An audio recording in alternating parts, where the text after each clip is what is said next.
High, good morning সবাইকে।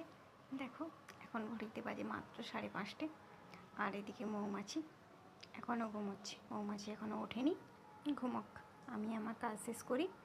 চলো, তারপর চলে এলাম মৌমাছির কিছু জামা কাপড় ধোবো বলে। কিন্তু এদিকে হায়, কী অবস্থা, একটুও যে জল পড়ছে না। দেখতে হচ্ছে তো ব্যাপারটা। যাই দাঁড়াও, ছাদে গিয়ে দেখতে হচ্ছে। কিন্তু ড্রামে তো জল ভর্তি আছে, তাহলে ব্যাপারটা কী হলো, জল পড়ছে না কেন? এই যে আসল রহস্য তো এখানে, সব ভাল্বগুলো বন্ধ করে দিয়েছি তোকে। যাক, দেখি।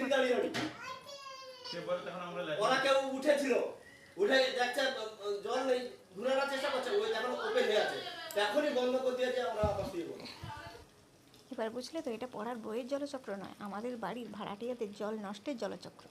তাই বাবা রেগে রাত থেকে ভাল্বগুলো বন্ধ করে দিয়েছে, যাতে ওরা জল ব্যবহার করতে না পারে।